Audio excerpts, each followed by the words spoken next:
sacking Damien Green will have left Theresa May more isolated in cabinet but more popular with backbench MPs and members, senior party figures have said.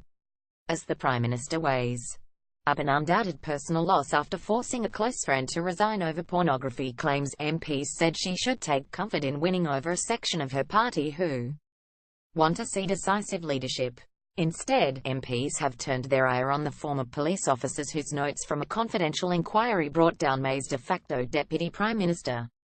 The first Secretary of State was made to resign on Wednesday night after he was found to have misled the public with statements about pornography found on his computer in 2008. Green, 61, insisted twice last month that no pornography was discovered during a controversial police raid of his parliamentary office that year. He is said by friends to be sad but not surprised by May's decision to ask him to resign. MPs said they were relieved that Green's sacking was timed for Wednesday night so that the Prime Minister did not have to face a baying House of Commons in its aftermath, and was executed quickly. One former cabinet minister said she will look across the table and will no longer see a single person she can guarantee will watch her back.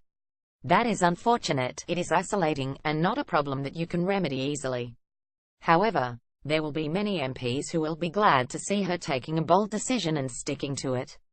Damien's sacking will play well with some members and with the electorate. May must now decide whether to replace her long-standing ally with an individual who holds down the same two roles as Green, who was first Secretary of State and Cabinet Office Minister. The latter role will need to be filled, but the former, which renders the incumbent the de facto Deputy Prime Minister, could be left vacant. Possible replacements for Green, according to party sources, include Jeremy Hunt, the Health Secretary, Amber Rudd, the Home Secretary, and David Lidington, the Justice Secretary, each of whom are seen as relatively safe pairs of hands.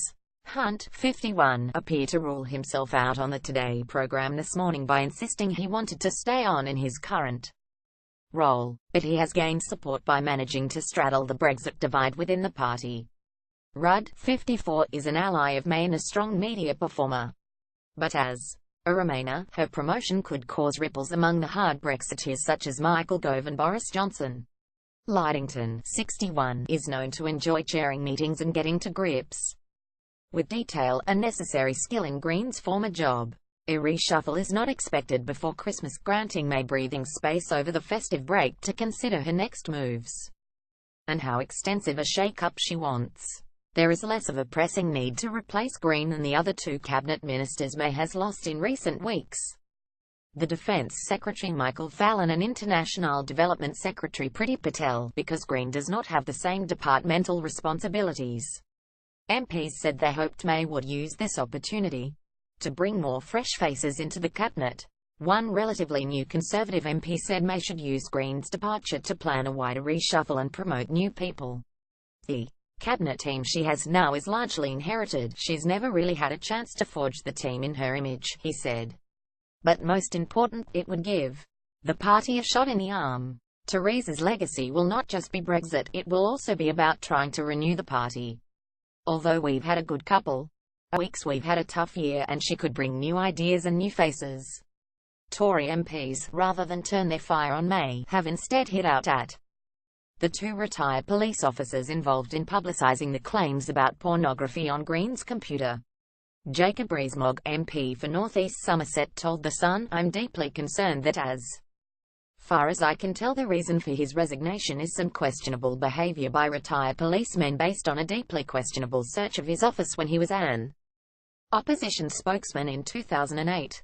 He added, "I think this raises more questions about how the police behaved then, and how the retired policemen behaved since than it does about Damien Green." Andrew Mitchell, a former cabinet minister, said, "These two admitted breaches of the ministerial code are dwarfed by the extraordinary behaviour of the police." The Metropolitan Police announced on Thursday that it had referred the leaks inquiry onto the Information Commissioner's Office ICO.